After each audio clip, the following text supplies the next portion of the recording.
Hello friends, hope आप सब बढ़िया होंगे। तो आज हम जेनेटिक्स का पार्ट 2 पढ़ेंगे, जिसमें हम पढ़ेंगे कि laws postulated by Mendel. 3 laws Mendel ने दिए थे। उसमें फर्स्ट लॉ है लॉ ऑफ डोमिनेंस, सेकंड है law of segregation, and third one is law of independent assortment। आज हम ये तीनों लॉज के बारे में स्टडी करेंगे। तो सबसे पहले है लॉ ऑफ डोमिनेंस। तो हमने फर्स्ट पार्ट में पढ़ा था व्हाट इज़ डोमिनेंट। डोमिनेंट क्या था? जो अपने आप को एक्सप्रेस कर सकता है। तो लॉ ऑफ डोमिनेंस क्या कहता है कि अगर हेट्रोजाइगस कंडीशन है, कौन सी कंडीशन है?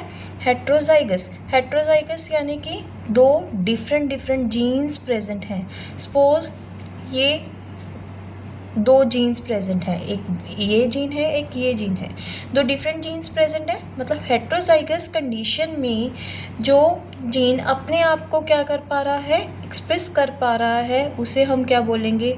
डोमिनेंट। और जो अपने आप को एक्सप्रेस नहीं कर पा रहा है उसे हम बोलेंगे रिसेसिव। तो लॉ ऑफ डोमिनेंस में उन्होंने सिर्फ और सिर्फ हमें ये बताया कि हेट्रोजाइगस कंडीशन में जो अपने आप को एक्सप्रेस कर पा रहा है उसे हम बोलेंगे डोमिनेंट, और जो नहीं कर पा रहा उसे हम बोलेंगे recessive.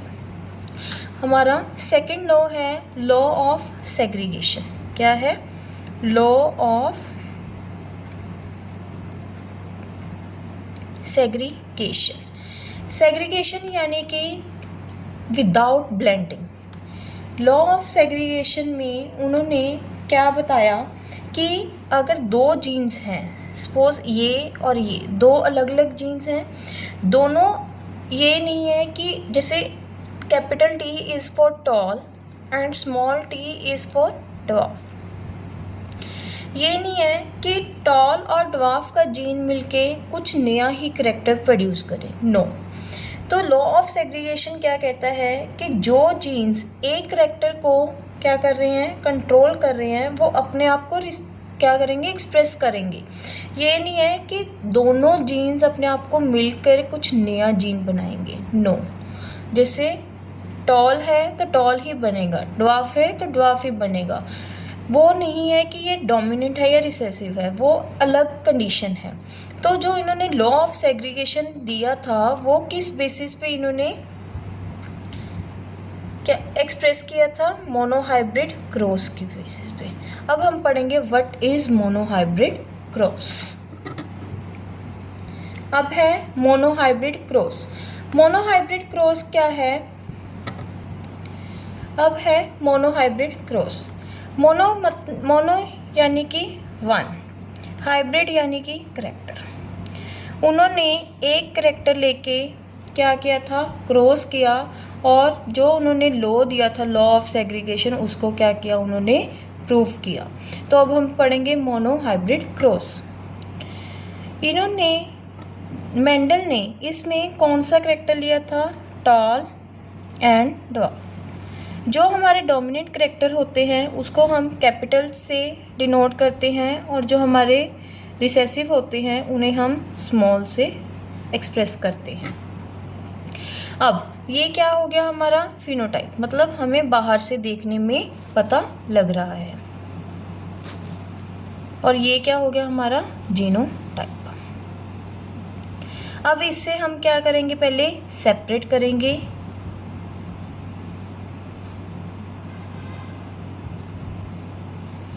Let's say this is father and this is mother. तो एक इधर से जीन आएगा और एक इधर से, तो हमारा ये बन गया।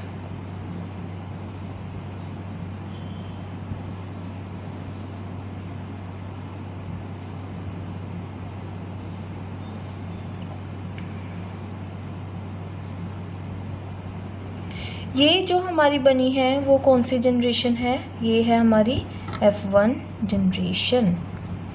अब देखो यहाँ दो अलग अलग जीन्स प्रेजेंट हैं, बट जो अपने इसमें एक्सप्रेस करेगा वो कौन सा है, टॉल। तो हमने जो पढ़ा था कि ये टॉल क्या है, डोमिनेंट करैक्टर है, हमने प्लांट हाइट के बारे में पढ़ा था।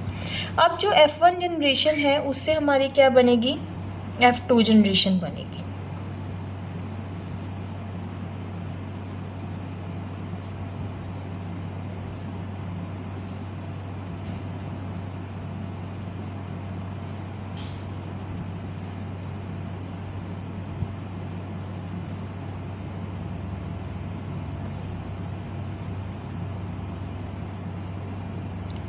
Toll, tall, tall and dwarf.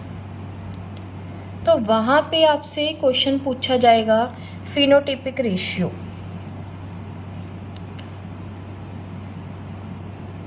Phenotypic ratio यानी कि जो हमें बाहर से पता चल रहा है। इसमें फिनोटाइपिक रेशियो मतलब 3 हमारे क्या है, टॉल है और एक क्या है, ड्वार्फ है। तो रेशियो क्या बन गई, 3:1। Next is genotypic ratio. Genotypic मतलब जीन्स के बेसिस पे रेशियो, उसमें एक ये है, 2 डिफरेंट है और एक ये है, तो इसकी रेशियो बन गई 1:2:1। ये रेशियोज याद करना बहुत इंपॉर्टेंट है, इस पे क्वेश्चंस काफ़ी बार रिपीट होता है। नेक्स्ट इन्होंने लॉ दिया था, लॉ ऑफ इंडिपेंडेंट असॉर्टमेंट। अब इस जो लॉ है इसमें इन्होंने 2 करैक्टर्स के बारे में बात की थी। अब ये कहते हैं कि अगर हम 2 करैक्टर्स को एक साथ लेके क्या करेंगे, ब्लेंड करवाएंगे, उनकी रिप्रोडक्शन करवाएंगे, तो ये नहीं है कि दोनों करैक्टर से मिलके कोई थर्ड करैक्टर बन जाए। तो इन्होंने यही इस लॉ ऑफ इंडिपेंडेंट असॉर्टमेंट में बताया था कि जो जीन्स डिफरेंट करैक्टर्स को क्या करेंगे, कंट्रोल करेंगे, वो अपना जो इफ़ेक्ट है इंडिपेंडेंटली ही शो करेंगे, एक दूसरे के साथ ब्लेंड होकर शो नहीं करेंगे। तो इसमें लॉ ऑफ इंडिपेंडेंट असॉर्टमेंट में उन्होंने क्या दिया था हमें, डाई हाइब्रिड क्रॉस। डाई यानी कि 2, हाइब्रिड यानी कि करैक्टर। तो इसमें उन्होंने क्या किया, 2 करैक्टर्स लेके क्रॉस करवाया और उसमें देखा कि कैसे कैसे हमारे जो जनरेशन है वो विदाउट ब्लेंडिंग बनी है। तो अब हम डाई हाइब्रिड क्रॉस के बारे में पढ़ेंगे। तो उन्होंने क्या किया, एक उन्होंने राउंड येलो कलर के सीड्स लिए और दूसरे उन्होंने रिंकल्ड ग्रीन कलर के सीड्स लिए। राउंड हमने पढ़ा था क्या है, एक डोमिनेंट करैक्टर है, येलो भी क्या था, डोमिनेंट करैक्टर था, रिंकल्ड और ग्रीन क्या थे, हमारे रिसेसिव थे। अब हम पढ़ेंगे राउंड येलो के लिए क्या कौन से जीन्स हैं, RR YY, और रिंकल्ड के लिए हैं RR YY। ये आप लोग सोच रहे होंगे कि हमेशा पेयर में ही क्यों लेने हैं, क्योंकि हमने पढ़ा था कि जो जीन्स हैं बेटा वो डिप्लॉयड स्टेज में होते हैं, वो कभी भी हैप्लॉयड में नहीं होते, बट रिप्रोडक्शन करने टाइम वो क्या होंगे, पहले हैप्लॉयड स्टेज में होंगे, देन वो क्या करेंगे, रिप्रोड्यूस करेंगे। अब ये हमारे क्या बन गए, जीन्स बन गए। अब हम इनसे क्या करेंगे, पहले गैमीट्स बनाएंगे,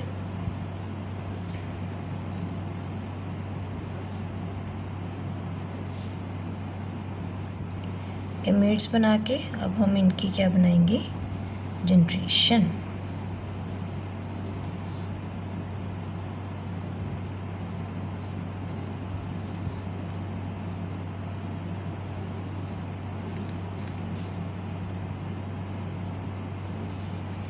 अब इनमें देखो एक डोमिनेंट है, एक रिसेसिव है, तो अपने आप तो ये कौन सा शो करेगा, राउंड येलो।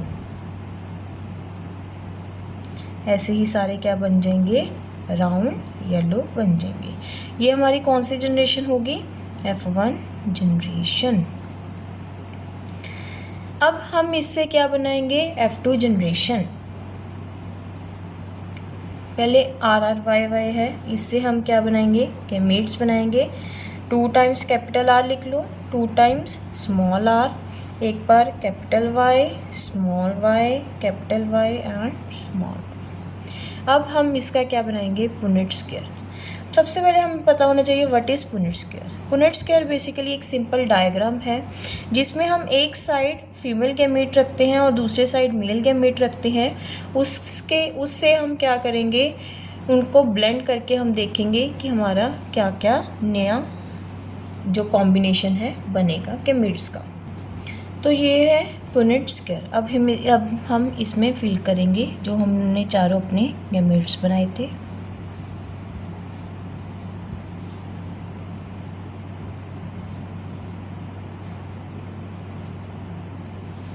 अब हम क्या करेंगे, इसको इसके साथ कंबाइन करेंगे।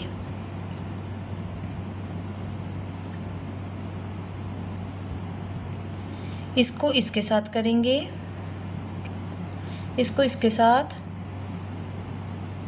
इसको इसके साथ। सिमिलरली इसको इसके साथ, इसको इसके साथ, इसको इसके साथ, इसको इसके साथ। अब ऐसे ही आगे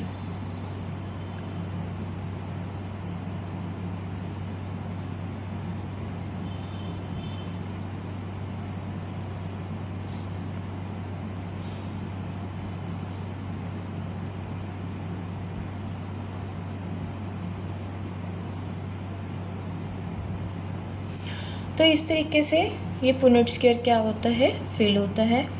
अब इसमें ये कौन सा बनेगा, राउंड येलो।